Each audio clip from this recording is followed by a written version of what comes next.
I have spent about the last 5 years researching historic murders up in Park County, which is located right in the center of the state.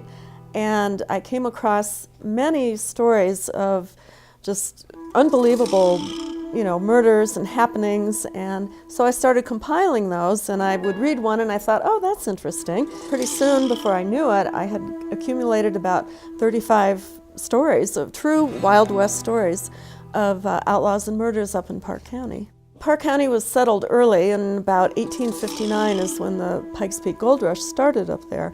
So we were talking from the era of about 1859 up until 1900, which is kind of a natural cutoff period that I used. Most of my stories begin in the 1870s, reason being that's when the newspapers started being published up there. I have decided to use the definition provided by the Symposium of Massacres, which was the killing of non-combatants. So from that, I extrapolated a singular murder as I'm calling a mini massacre. And as a result of these mini massacres, there was a period of 10 massacres in a 12-month period in Park County during its settlement period from 1879 to 1880. And the culmination of all these massacres was so much frustration that there were 2 lynchings in an effort to stop all the random killings.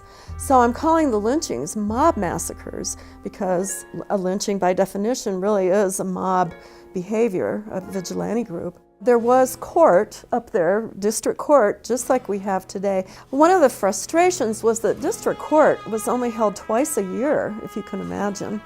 And, here in Colorado Springs, court was held, several times a week, depending on each district judge. So between those 6-month periods when court was not in session, if something happened, citizens sometimes just got frustrated enough. They literally took the law into their own hands, and lynchings happened.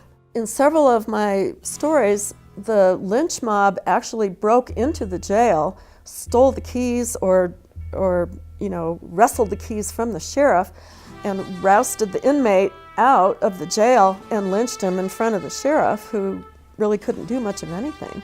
One of kind of the wild stories, a true outlaw story, is a man named Jacob Bayard. And he was a mine superintendent up in an area called Hall Valley. And he had agreed to hire a young man who had just come in from, I think, St. Louis, and his name was Amos Brazil.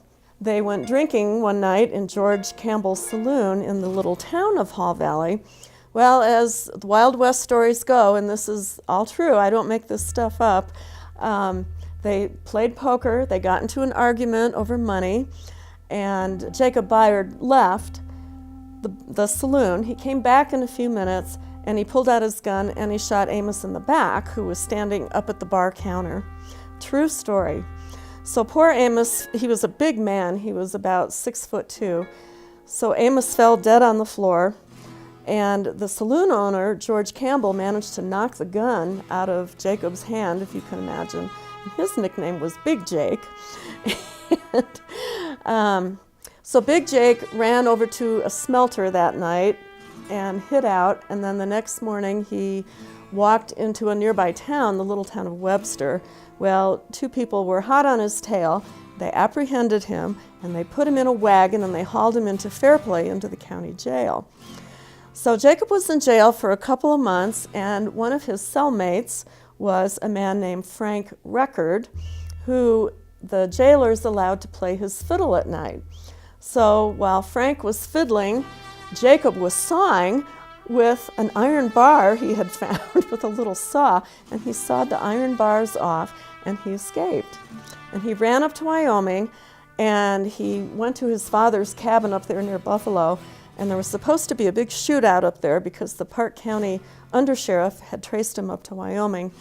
And from there, the trail grows cold. I don't know what happened. You've got the proverbial shot in the back, and the escape from jail, and the hot on the trail, and yeah. So that's a pretty wild one. It was the settlement period for Park County in particular, but I think most of the state as well. And I think it took a real special type of person to come in here and make a living and make a name for themselves.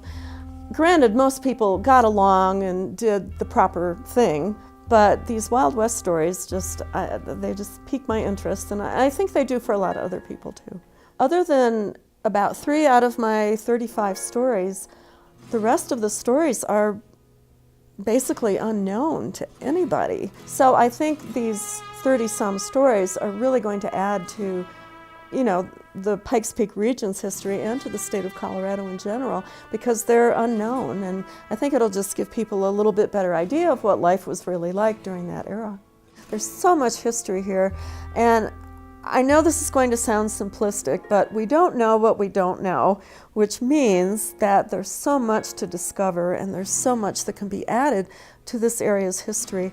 And I think once we do add to that, we have a much better picture of what life was really like then, because so much of the history has been lost. Diaries are lost, archival material is lost. So I just think it's so important to try to gather that big picture and give us a real idea of what life was like here.